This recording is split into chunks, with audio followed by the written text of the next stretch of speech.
All right, coming in hot. Hello, everybody. Welcome to Dangerous Ideas. I'm Lee Camp. How you doing?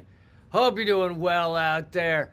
We'll be discussing about how various cities throughout the United States are struggling to survive, struggling to just get by in one of the richest countries in the world. We'll also be going into it's pushing closer to a genocide against Cuba. We'll talk about the U.S. efforts to rig the upcoming election in Brazil. I got a lot coming up on this show, and I hope you see fit to click thumbs up and leave a comment and all those good things. I hope you guys are doing better out there than those in Gary, Indiana, doing going nine going on 10 days without any electricity in one of the cities of the United States. I know we're increasingly looking like a third world country.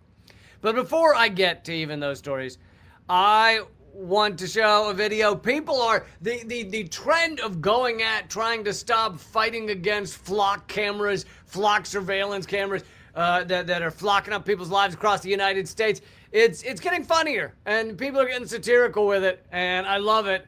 One of the videos I'm not going to play is a dude dressed up as Darth Vader at one of the town halls approving the flock cameras and said he loves the idea. So that was one of them. But I love satirical and sarcastic and funny activism.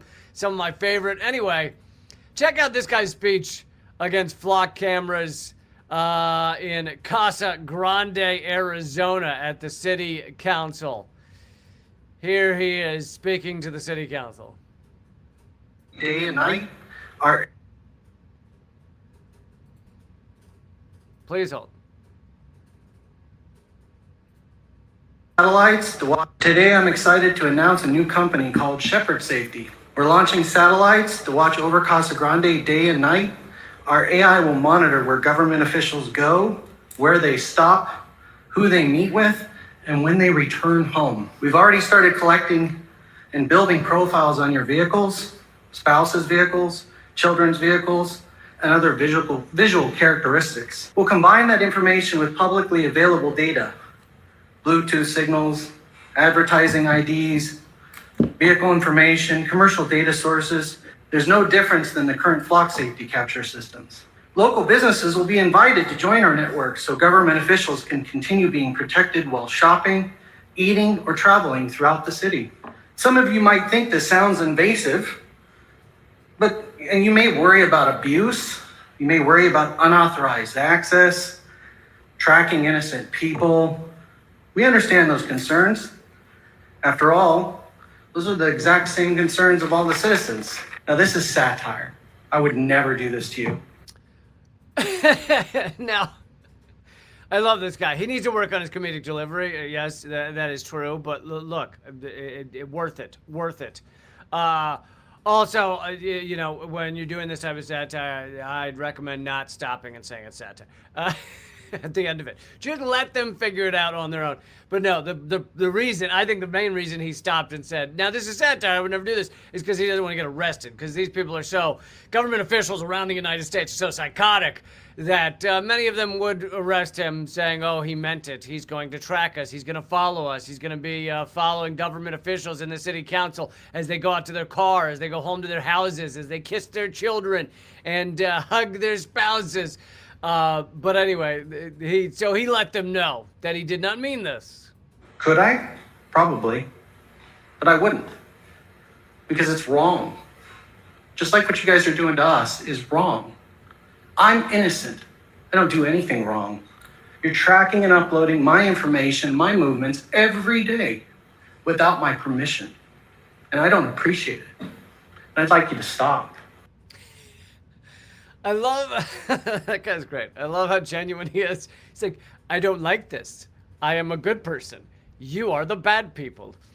Yeah, this shit is getting pushed on us around the United States. Of course, the reading of license plates and where we go, and it really is what has changed. I'd say the biggest thing that has changed is not the fact that there are cameras up in our societies around watching us. Like there used to be a lot more in Britain, but there have been CCTV cameras in the United States around shops and stuff. And of course, they're videotaping everyone. The main thing that has changed is the ability to access all of this data, put it all together. Facial recognition allows you to actually know who you're watching and where. And increasingly, we're not quite there yet, but increasingly, these systems will be able to monitor everyone, know who you are, even when it's just a tiny bit of your face that's showing somewhere, and know where you're headed, and combine that with other data from maps, etc., maybe even from your phone and your map that you've accessed on your phone trying to tell you where to go. Use all of that and be able to create large systems that tell government officials, police, other quote-unquote law enforcement, other fists of the fascist state, tell them exactly who's likely to be a problem. And here's the thing. If you're a problem for fascists, then, if they view you as a problem, then what does that mean you're doing? It usually means you're actually standing up for justice and standing up for those who are doing good. I see you, Crazy Cat, in the comments. And yes, I apologize. Crazy Cat says, I miss Eleanor. I miss Eleanor in the live streams as well. She will be back, though, very soon. Sorry she's not here today. But I hope you still get something out of the live streams when Eleanor's not on. but anyway, Hash Guy wants to know where she is. She in a sack. I've put her in a sack in the basement, and I apologize, but no, I'm kidding. She's far stronger than me, so that's not happening. But anyway, the fight against flock cameras and against surveillance in the United States continues to grow, continues to spread, and I love it, and I love that it's getting satirical, and I love the people. I love all of you. The people putting dog do on the cameras, people hacking into the cameras, whatever you're doing to just let them know this isn't right. I'm here for it. All right, but I want to get to some other pressing stories, such as the fact that there are multiple cities in the United States that are in survival mode, perhaps none greater right now than those in Gary, Indiana, a city of about 67,000 people. That is, this as they're in their 9th day of without power. I'm not sure if that means today or yesterday, but tens of thousands of residents in Northwest Indiana were in survival mode on Thursday as they endured their 9th day. So I guess that would make that this the 10th day. And I did look it up, and they still don't have power. Many of them will not have power, electricity until it's their estimated Tuesday, which would be like 2 weeks almost without power. In Gary, Indiana, schools remain closed. Food spoiled. People's phones are dying, of course, because they don't have anywhere to charge them. And I don't know if you know this. I know this for survivalists out there. It might not seem this way, but for many of us, like myself, if your phone dies, you just start walking blindly into walls. You don't know. You just sit down and cry for weeks on end because we do not know how to exist without our phones. I'd like to say I'm okay without my phone, except for like how to get places. If you ask me how to get somewhere that's not like 4 blocks away without that would be the place. That would be the way I struggle most. Oh, and by the way, I have a little, one of these little polls for you guys. If you're in a U.S. city right now, is your town greatly struggling in one way or another? It could be water shortage, could be tainted water, could be gone bankrupt. Is your town struggling in one way or another? And the way to answer, for those of you in the chat, you have to type the number 1, 2, or 3 to answer yes, no, or not sure. Don't add anything in other than the number. So basically, if you want to vote, just type in the number, and that should get the vote. And And I think you can't spell out the number either. I think you have to like just push the number. I know it's complicated. But anyway. So I put that little poll there. We'll wrap it up towards the end of the episode. But yeah, Gary, Indiana, they let's see, schools remain closed due to a deadly August 11th storm. And by the way, you guys can help me. Think of the list of cities that have been like this, catastrophic. One of them was it Houston, Texas, that had this storm where they had no power for days, like weeks on end, or many of them didn't, or was it a different city in Texas? Then there was Asheville, North Carolina, had an epic storm and flooding that it's been like a year, I think, or years. I think they're still recovering. There are towns that the recovery can last years, and of course there's New Orleans. That's one of the most obvious ones. Then you've got ones where the town is just wiped off the map. What was it Paradise, California? What was the name of the town where the whole town just burned down in forest fires? Yeah, and I'm sure there's plenty of people in Los Angeles that had their homes burned who are still recovering in one form or another, even though it didn't hit all of Los Angeles, but because Los Angeles is so massive. But God, what's the list of towns that have been either utterly destroyed? Wendy tells me it's Palisades, California. Sorry. But anyway, if she has it right and I have it wrong, maybe I have it right and she has it wrong. Yeah, it happens. It happens. But what I need to put together that list of cities and towns across the United States that have just been utterly destroyed by either our grid collapsing, just complete destruction by the fact that our elected officials don't give a flying shit about us, or the fact that some sort of climate crisis aspect to it. I don't know. Oh yeah, Hawaii. That's right. There's another one. Anyway, to continue from Gary, Indiana, Northern Indiana Public Service Company said 68,000 customers were still without power as of Thursday morning. So that's not just in Gary, Indiana, although that is almost the entire population of Gary, Indiana. But the majority of them in Lake County beside the Illinois border.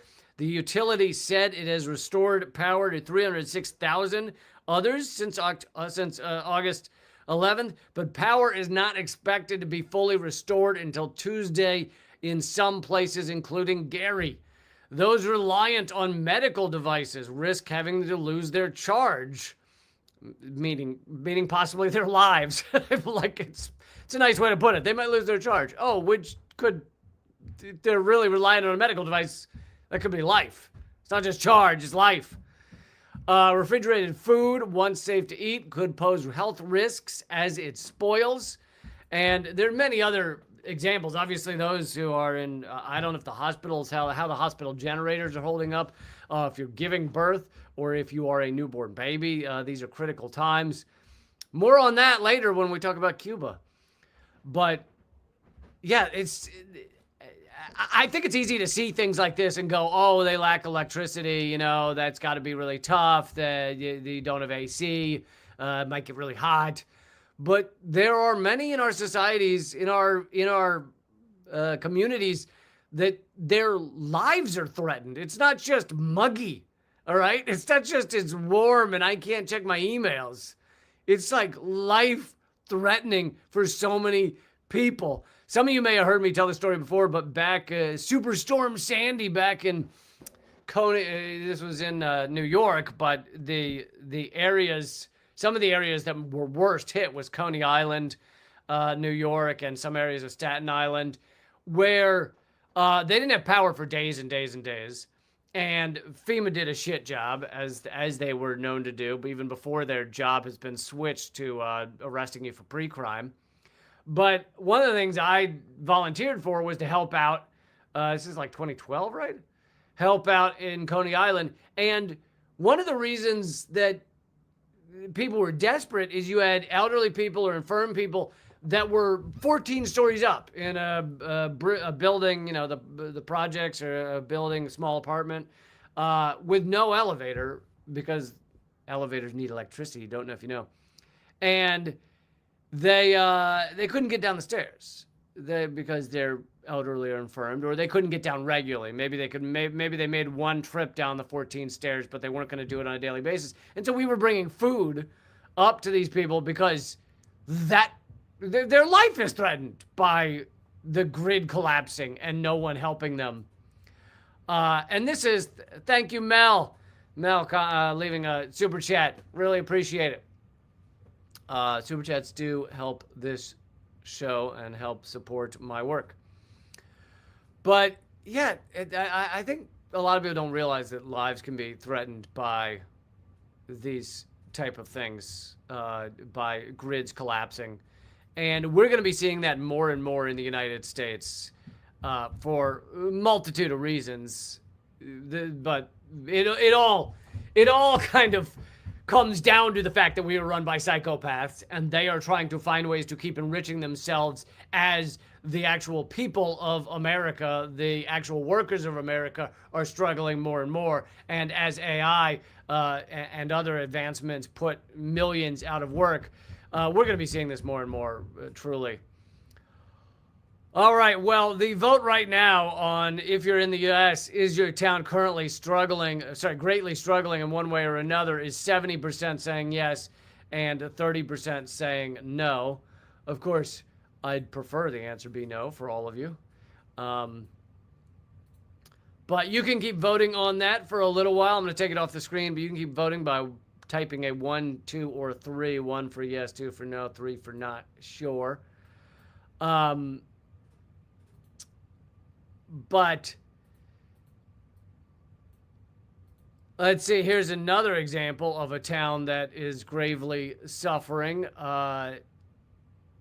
This is an article from July, just a couple weeks ago. Tremendously grave, the first U.S. city on track to completely run out of water. Corpus Christi, Texas, a developed coastal city in Texas with more than 300,000 people, is now in serious danger of running out of water. The city is Corpus Christi, and difficulties with water scarcity are now coming to a head after years of concerns over shortages. There are multiple issues combining here, perhaps most importantly, the arrival of major industrial developments and by the way, you'll notice the propaganda terminology that we can't break ourselves of. Industrial is designed to sound good. Developments is specifically designed to sound positive. Now, there can be positive development. You can develop things for people that are positive. But there are many developments that are fucking awful and catastrophic and destroy the environmental areas that we need, natural areas that we need. So, but the idea is that development sounds positive no matter what. And that's a form of propaganda. Crazy Cat also mentions, I like to give solutions, you guys know that, and Crazy Cat mentions Life Straw. And I think there may be another, I don't know if Life Straw is the only company that does this, but it's the one I know of as well. But I would recommend everybody, if you've got, a few bucks, own a Life Straw. I've never had to use it, thank goodness, but it is a straw that can make very deadly water that is completely not drinkable. It makes it drinkable, and you can drink out of like puddles and not get sick. Now, I think there are limits. Certain types of chemicals might be able to get, like if there was some sort of Teflon spill, I don't know if Life Straw is going to Teflon chemical spill. I don't know if Life Straw is going to fix that. But if you if you have something like the situation in Gary, Indiana, and the potable water is gone out of your sinks, and you need a way to drink it, it makes a lot of water, a lot of forms of water and puddles, etc., drinkable. So, and it's I don't know what it costs, $30 or $40 or something to own one, and you just keep it for when that happens. I wish I could say that was a sponsored ad, but LifeStraw hasn't sent me shit. Get on it, LifeStraw. Come on, send me some goddamn money. If I'm gonna talk about you in such a positive way, I want some money. Why can't I be like all these other shows where every time you hear them mention something, they're getting bank off it? I don't get shit. For some reason, corporate America, I don't know, corporate America does not want to get in bed with me. And I gotta be honest, pretty good in bed, okay? So corporate America, get to work. All right. But yes, Corpus Christi is like completely out of water. And, you might, like, it is interesting where sometimes you'll hear these stories. And this is me liking to, I enjoy getting to more of the core reality, the core reasons behind these catastrophic situations. Corpus Christi, I don't know everything about Corpus Christi. Sometimes it can have to do with the way that these areas are planned. Sometimes they're planned to, like, pave over everything and not create any watershed and not map out a city that is good for collecting water and having a natural environment for people. All those things matter. But another thing is how much water is being used by industry, right? How much water is being sucked up by data centers, being sucked up by just Amazon warehouses. I don't even know. All the shit. SpaceX is in Texas. All the water being and Big Ag. Big Ag is one of the most destructive industries we have. In fact, animal agriculture, in terms of like industry, is the number one cause of a climate crisis. U.S. military, in terms of like organization, like a single organization, the U.S. military is the number one cause of climate crisis. But yeah, so it depends on how you discuss causes of climate crisis. But yeah, Big Ag, I'm sure, has a major impact on Corpus Christi. Eating one hamburger is the equivalent water-wise, fresh water-wise, is the equivalent of showering for, I believe it's 2 months. 2 months of showers into every burger you eat. But anyway, that aside, there's also the fact that they were going to put in a planned seawater desalination plant into Corpus Christi, which was supposed to ease some of this pressure. Never happened. Never materialized. Because these cities, most cities, they care more about putting their money into industry, into corporations that A, have more power, and B, generally are going to pay the rich in the city more money, rather than putting the money into something that might just help the people. A desalinator in Corpus Christi largely would have just helped the people. And who gives a shit for them?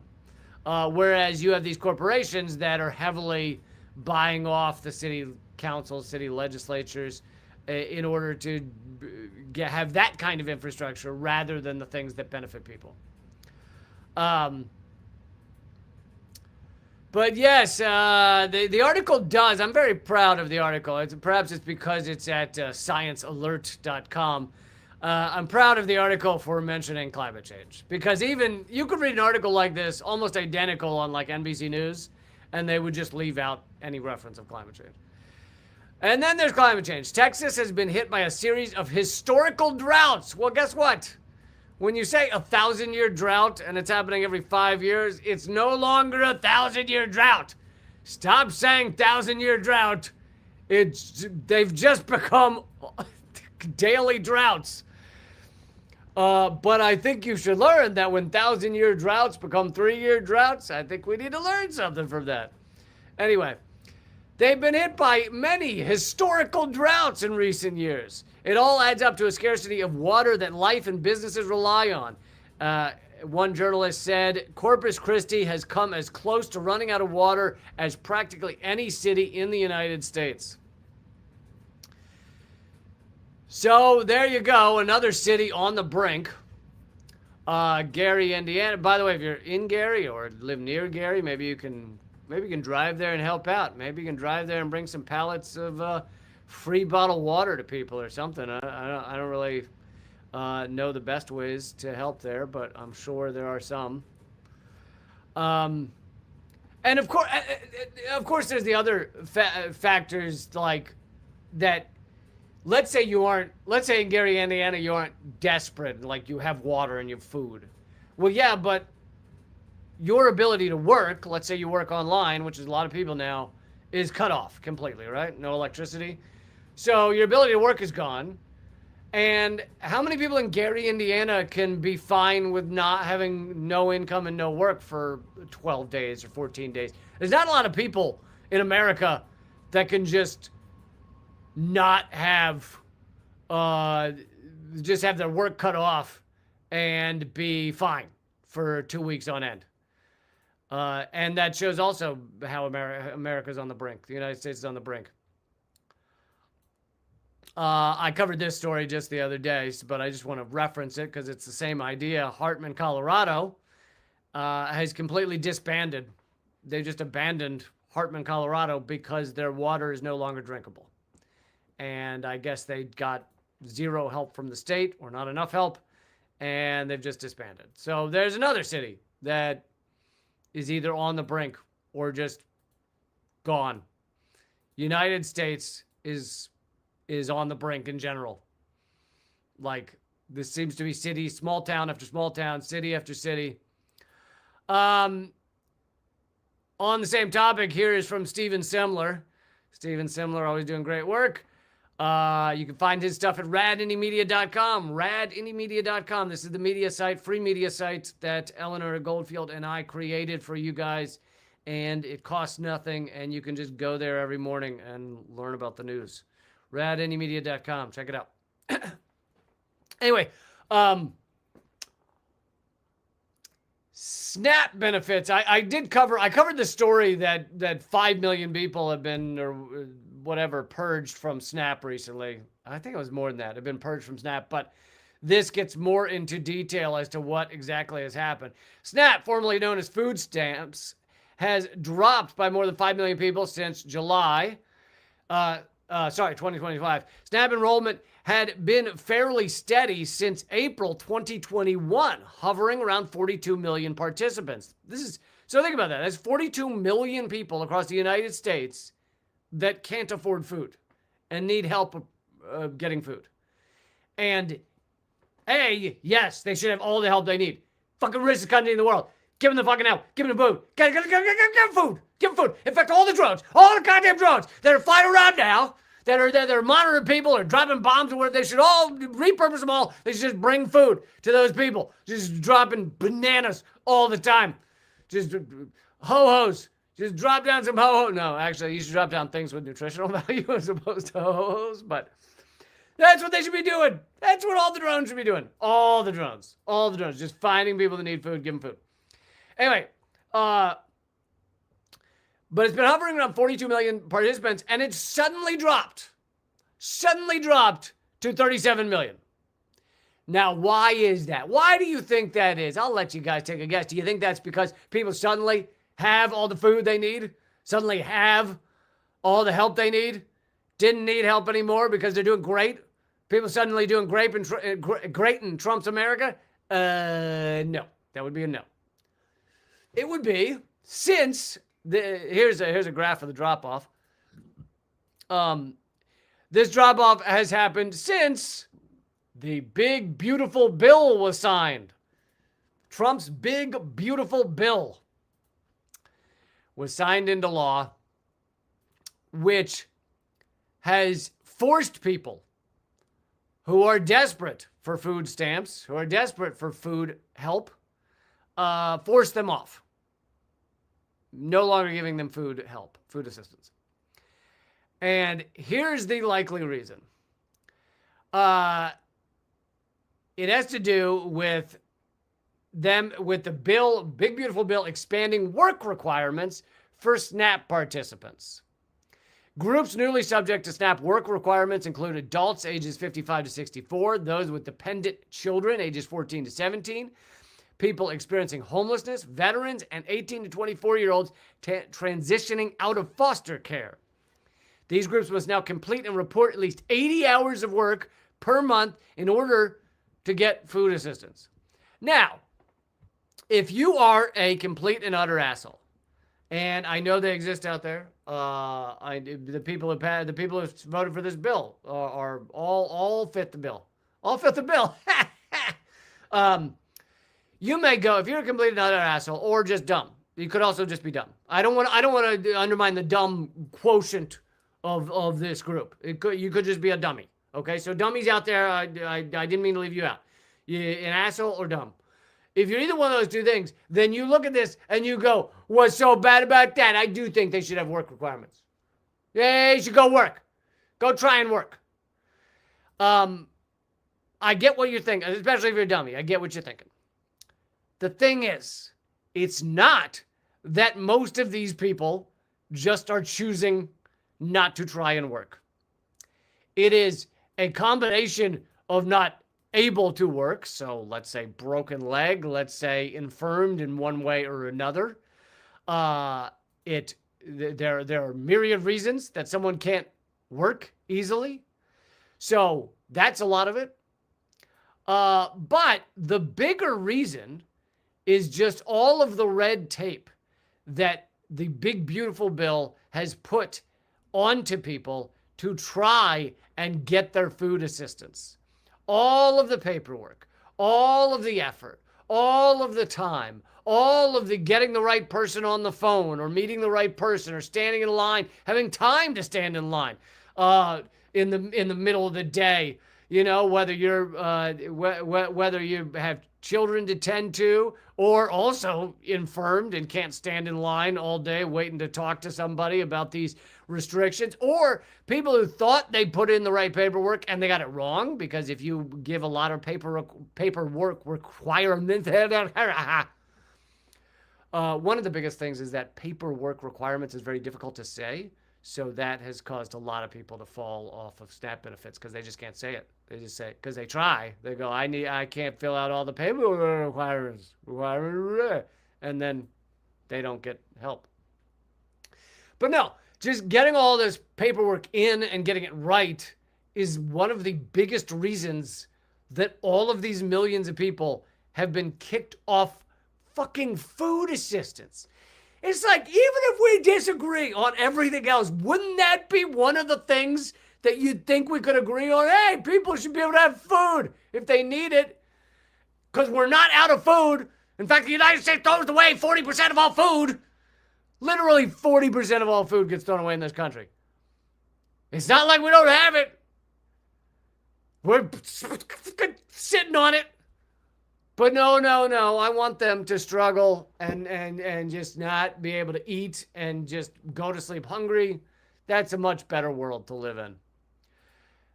Honestly, how repulsive the assholes who come up with this shit. Because you got to understand, they are psychopaths. And I keep trying to use that word. And again, if you're watching anyone who doesn't use that word, then you're watching either an idiot or someone who's self-censoring way too much. These are psychopaths, and they sit down and they come up with, how can we kick a lot of people off of food assistance? Because we want to send $1.5 trillion to the military, and maybe we can get a little bit of that from knocking people off food assistance. And they try and come up with ways, and they go, well, what will sound good? Oh, it'll sound good if we say work requirements, because everybody's like, yeah, they should try and work. I work, they should try and work. Sounds good.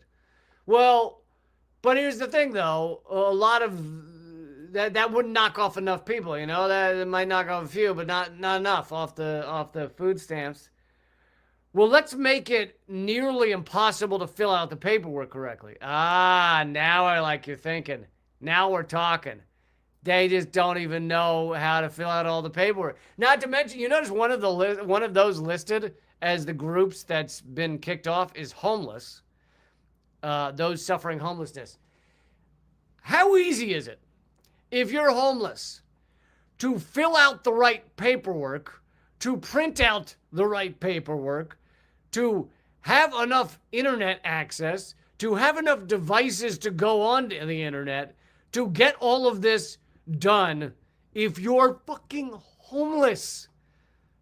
How easy is that? Not to mention, what is it? 50% of the homeless are suffering from some form of mental illness or mental difficulty, and they need to get all the paperwork right also. It's so, I know, I overuse the word disgusting. I don't know how, vomitous? It's so vomitous. These are the people running our society. Psychopaths. Vomitous psychopaths.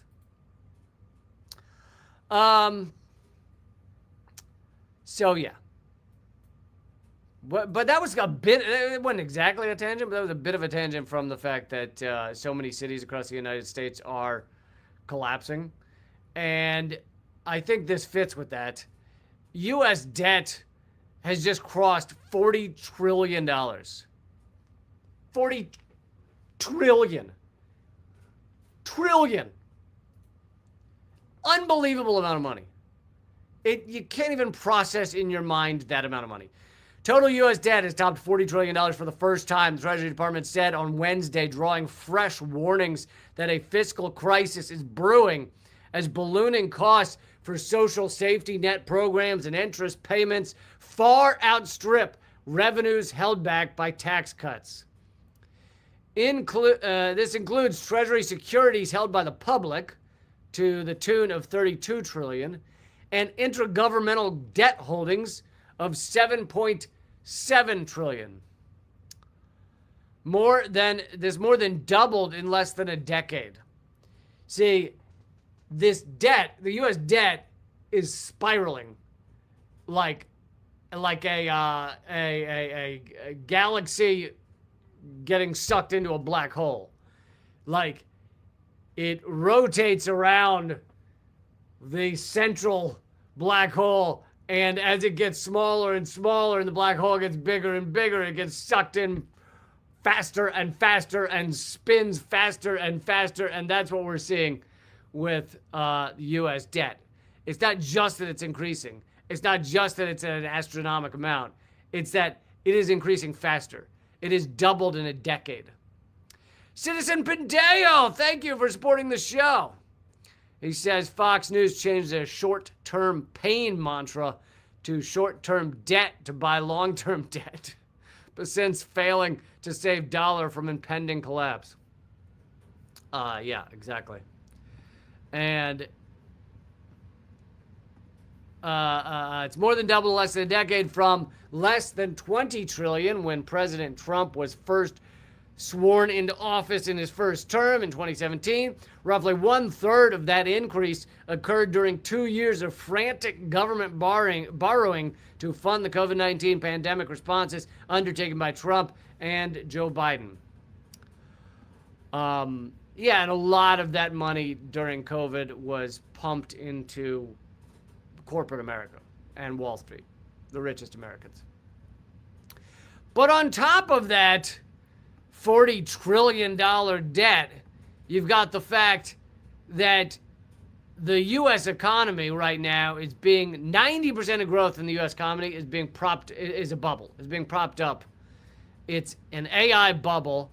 And for those of you who maybe don't watch all my shows, it's not that I think AI is fake or is not a big deal. I know some people are completely mistaken and are telling everyone that AI is garbage and it's slop and you just watch, it'll go away.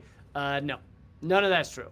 What is a bubble and what is fake is the AI economy that is to the tune of trillions and trillions of dollars, and it's just 7 companies sending money to each other. This is from my Substack column just a few weeks ago over at reallycamp.substack.com. Free to join up over there, by the way, although I'd love for you to become a paying subscriber, but reallycamp.substack.com. It had been revealed that the 5 biggest U.S. tech companies have $1.6 trillion of hidden debt. That's not even their publicly announced debt. That's their hidden debt. Those companies are Meta, which is Facebook, Oracle, Amazon, Microsoft, and Alphabet, which is Google. And that's just the secret debt. That means the hidden debt of 5 U.S. tech companies is larger than the GDP of over 170 countries around the world. Many are saying these revelations show that the U.S. tech bubble right now is akin to Enron. The notorious company synonymous with world-shaking accounting fraud, followed by a supernova-like explosion. That's basically the full U.S. economy is now Enron, is what many people are saying. And in the article, I go into detail about how they hide trillions of dollars of debt. I'm not going to do that again here, but the U.S. economy right now is basically held up by 7 companies sending money back and forth to each other. NVIDIA, Microsoft, Apple, Alphabet, Amazon, Meta, and Tesla.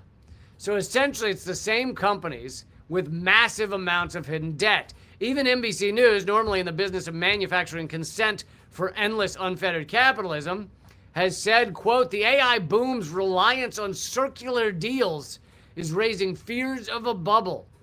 And Reuters said a few days ago, big tech circular AI trade grows too big to veil, meaning too big to cover up. And then there's the chart of them all. NVIDIA's in the center because NVIDIA's making the shovels.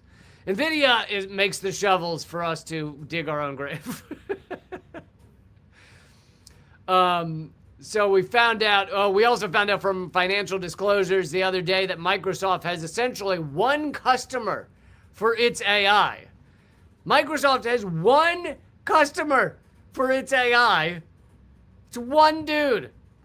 His name is Steven, and he lives in Eagle Butte, Montana. No, that's a joke. It's actually OpenAI. Sorry, Steven. OpenAI is almost the only customer Microsoft has. So that means Microsoft, a company with $300 billion in hidden debt, has only one customer for their AI, and it's OpenAI, which is a company with $96 billion of debt. So how do you square that? How's that for accounting shenanigans? Shenanigans. And here's where this really, this is the thing that pushes us over the edge, is 90% of U.S. growth, U.S. GDP growth, comes from big tech AI spending. 90%. Unfathomable. The House of Cards. The House of Cards bubble. The bubbly House of Cards that we're sitting on top of. The bubbly House of Cards Jenga game that we're sitting on top of is unbelievable. And your average American, over half of your average Americans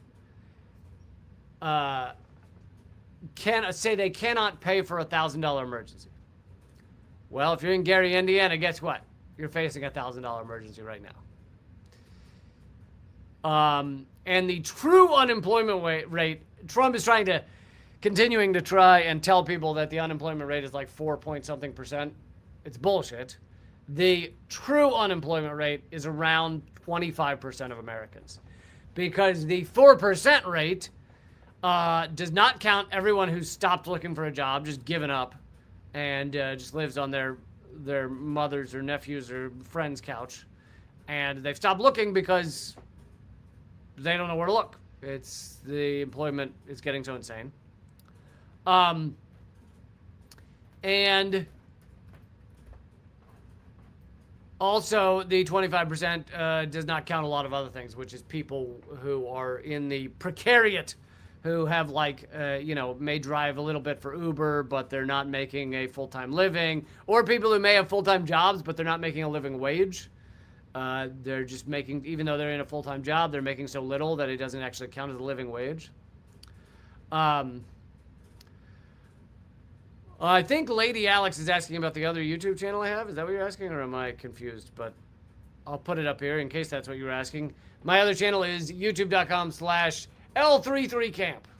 That's my secondary channel. I'm trying to build up a secondary channel in case this one gets deleted like my last one did. youtube.com/@L33camp, or just when you go to YouTube, do a search for L33camp and it should be the first one that comes up. While we're on the topic of AI, I thought about this and then I looked it up and sure enough it's the case. This just occurred to me. I didn't see an article about it, but I was just like, I bet you Google, because nowadays when you type in a Google request, it just gives you the AI response, right? I think there's a way to shut it off. I'm not sure, but so you type in a question. You know, most people go to Google and they're like, how do I make a flan? How do I make a goddamn good flan? Whatever your question is. And it used to be that Google would show you websites that would tell you how to make a flan, but those websites would make money from it. Either they'd have ads on the side, or they'd say, join our club, or whatever it is. Here's how you make a flan. That used to be the full model of Google, was people type something in and they go to a site that helps them. Nowadays, I don't know what the percentage is, but you type something into Google, Google just gives you their own. They just say, here's how you make a flan. AI tells you. And so I was like, I bet that is just got to be destroying the Google traffic to like so many businesses, like small businesses, people that had recipes for food, people that sold things on, like, it's all, seems like it would all just disappear because people are just looking at the AI responses. And sure enough, here's from Financial Review. Google's AI is killing the web. And they try and go on, they try and say the web is fighting back, but I was more interested in how exactly Google's killing the web. But the company's use of its search infrastructure to strengthen its artificial intelligence products is discouraging content creation by humans. Regulators and cybersecurity experts, however, have a fix. And the fix is basically just they should boycott Google, it says, because they should.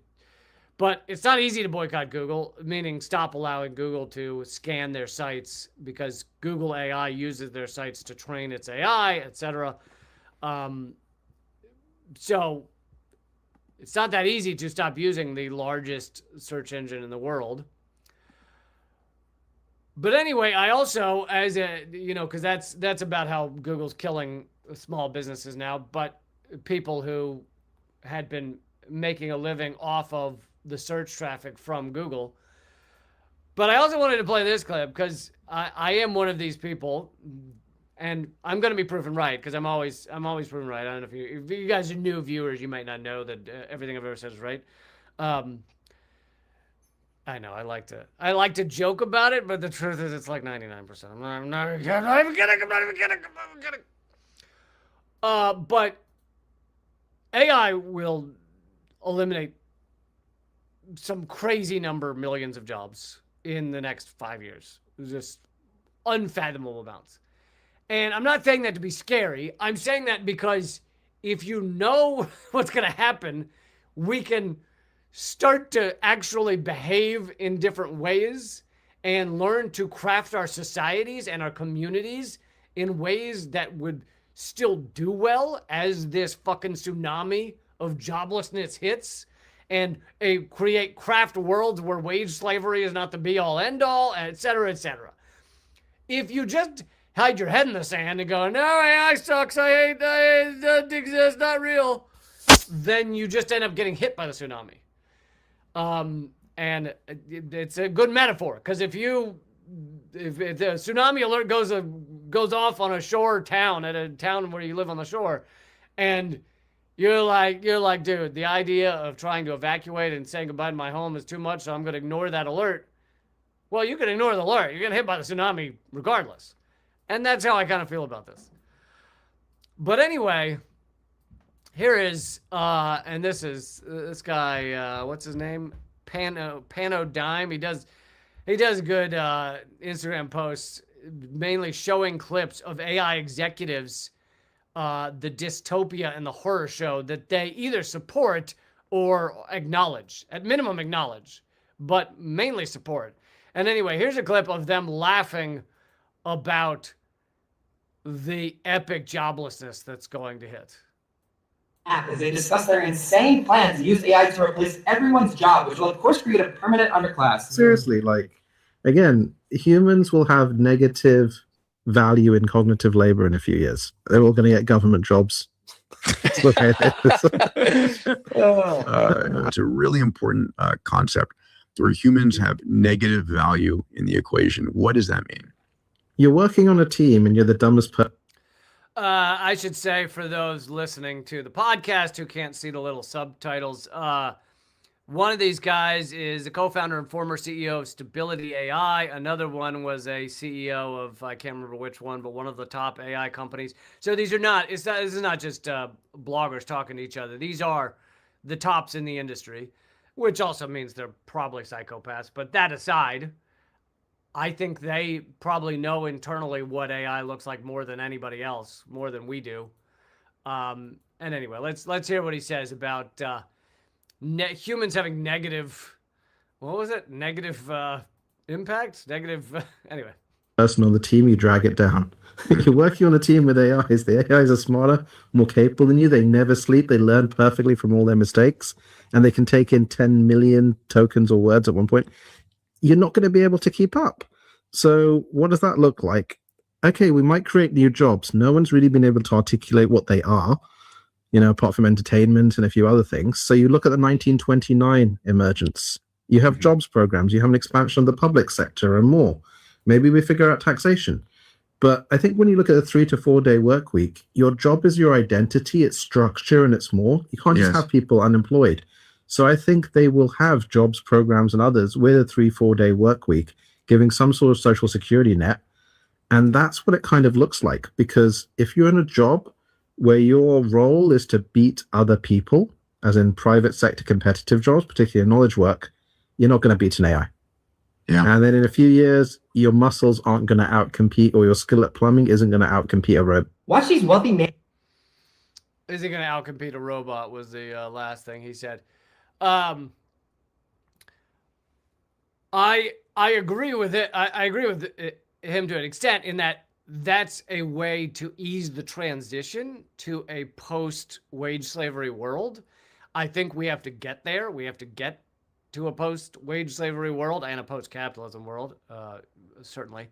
But the thing is, you can't sudden change. Society doesn't do well with sudden change. In fact, the world doesn't do well with sudden change. Sudden change in terms of climate in this planet is really destructive. Sudden change for the way a system works is really destructive. And so if you're talking 5 years and everybody who, let's put the plumber thing aside and let's say everybody doing knowledge work, everybody who sits down and essentially works on a keyboard is out of a job. You need ways to ease the transition away from wage slavery.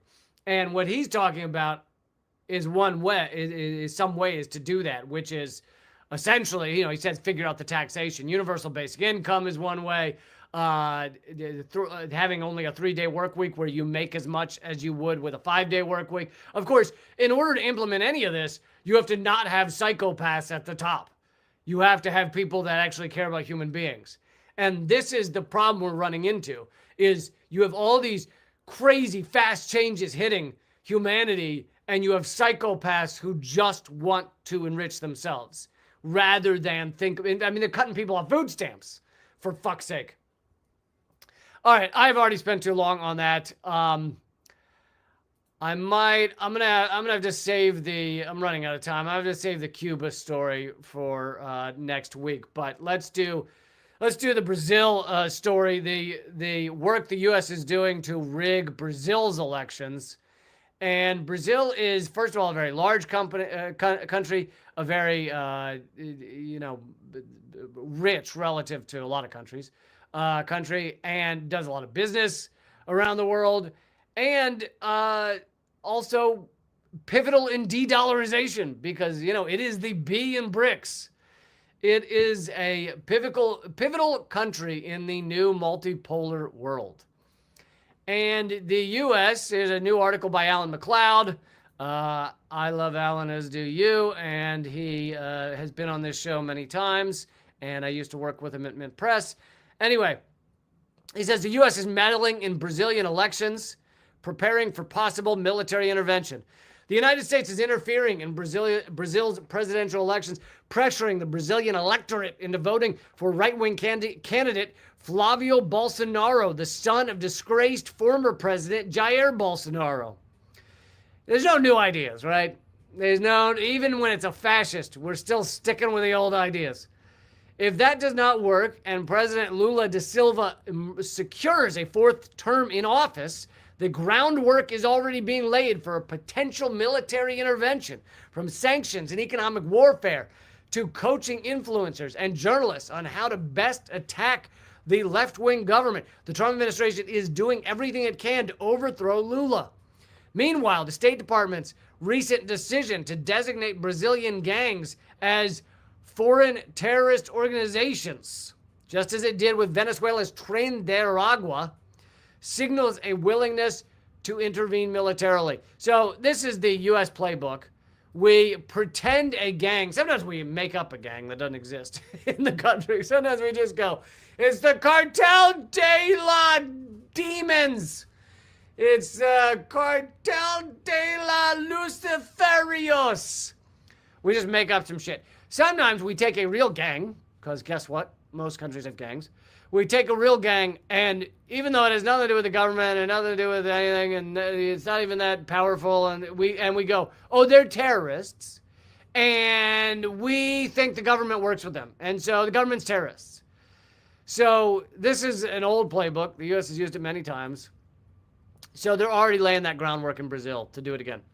Two principal candidates have already emerged in the election in Brazil, which is in October. Lula da Silva, current president, who would be running for a fourth term, and far-right challenger Flavio Bolsonaro. Flavio is the son of disgraced former President Jair, who is sentenced to 27 years in prison for leading a January 6th inspired coup attempt, and the brother of Eduardo, convicted in absentia for lobbying the United States to intervene in his father's trial. Also, they may have been involved in the assassination of a Brazilian legislator as well.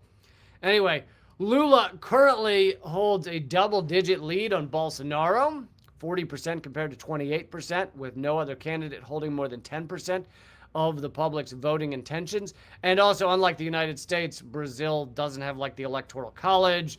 There's a lot of ways that Brazil is far less rigged than the United States elections are.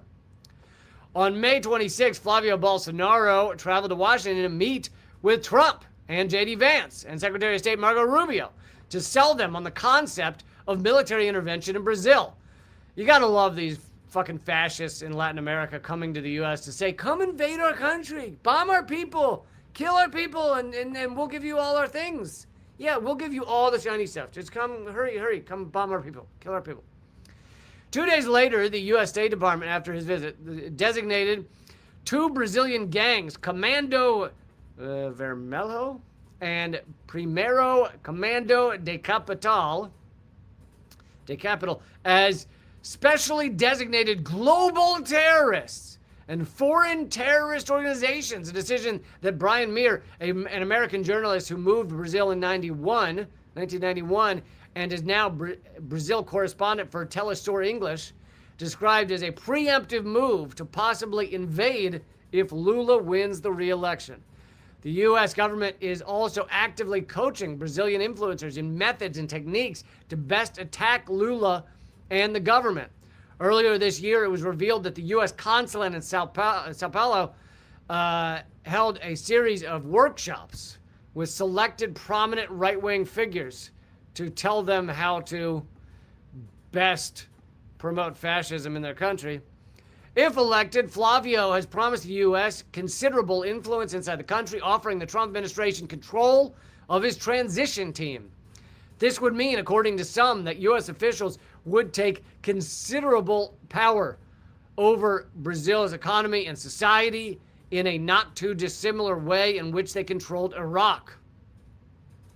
The U.S. is actively trying to crash the Brazilian economy. So this is another thing the U.S. does in order to try and rig elections, is if you have a left-winger or a socialist or even a slightly lefty leader in a country, the U.S.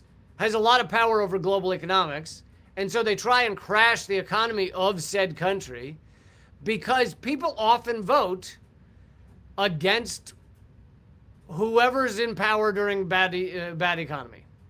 And so that is just a norm globally. If the economy sucks, people often vote against whoever's in power. And so the US will crash economies, sanction countries, just cut them off at the knees, so that people will vote against the current government. The U.S. has placed sweeping 40 to 50% tariffs on Brazilian goods, with more in the pipeline. These measures were quite different to the generalized tariffs placed on much of the world last year. For one, the U.S. actually maintains a healthy trade surplus with Brazil, unlike most other countries. Secondly, in his executive order, Trump explicitly stated that should the government, this is a quote, should the government of Brazil take significant steps to address the national emergency declared in this order and align sufficiently with the United States on national security, economic, and foreign policy matters described in this order, I may further modify this order. So basically, Trump said the quiet part loud. If you do everything we want, both militarily, economically, etc., then we'll decrease the tariffs. It's a straight up threat. Do what we want, or we'll keep these tariffs. The clear implication of the statement is that Brazil is being punished for being insufficiently loyal to Washington. Lula had been leading Jair Bolsonaro, this is during his last election, the one that Jair Bolsonaro won, had been leading him by over 20 points in the polls in the 2018 general election, but was incarcerated and forbidden from running for office, even from his prison cell. The prosecution worked closely with Washington to ensure Lula remained behind bars and unable to contest the election, paving the way for Bolsonaro's rise. Bolsonaro later appointed Sergio Moro, the judge that sent Lula to prison, as his justice minister, and after that, leaked text showed that Moro had, and the judge, where was that, the judge? Showed that the judge Moro had been working with the prosecution and working with the U.S. and other entities to fake that prosecution against Lula. Anyway, this is what to keep your eye on. Watch this space, as people like to say. But I do not like to say, which is why I've never said it. Never this once. Never once said watch this space. But watch what goes down in October, because the U.S. is working very hard to rig the October election against Lula in Brazil. And yet again, that is part of the overall U.S. plan to isolate China so that the U.S. can continue to strangle and destroy the world. Fun stuff. Fun stuff, you guys. All right. Do you feel like you got 33 cents out of this episode? Because I worked my ass off on it, so I feel like you did. If you feel like you got 33 cents, then join up at reallycamp.substack.com for a whopping $8 a month. You're buying me a beer a month, and that keeps this show going. That's it. I don't have the sponsors. The other people have sponsors and make lots of money from them. None of them want to even talk to me. So... So basically, if you like your YouTube creators, talking heads, whatever you want to call us, if you like us being just a stooge to corporate America and just having like a billion sponsors up the backside, then you should go to other channels. If you like just like the truth just coming at you, then this was a better place to support. That's at reallycamp.substack.com. You can also support me at patreon.com/LeeCamp or at LeeCamp.net, my locals page. To everybody, oh, and thank you, Marla, for supporting this show. Really appreciate it.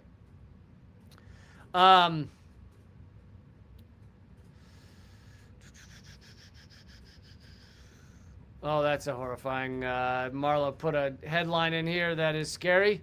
Kentucky schools send students home on first day of class with AI generated educational materials full of hallucinations. All right, so we're already getting there. Send the kids home with AI slop. Well, I'm glad we're there. Thank you, Marla, for supporting the show. That means a lot. What was I gonna say before that? I'll see you Monday. I do these 3 days a week: Monday, Wednesday, Friday, 3 p.m. Eastern, noon Pacific. Thanks for supporting the show. Oh, to everybody at Locals, that's what I was gonna say. To everybody at Locals, I'm sorry that last episode was not on Local or didn't premiere on Locals because Locals was down. But luckily, that seems to be rare. Locals has rarely been down all the years I've been using it. So if you want to join the Locals community, that's leecamp.net. All right. I will see you Monday. Keep fighting.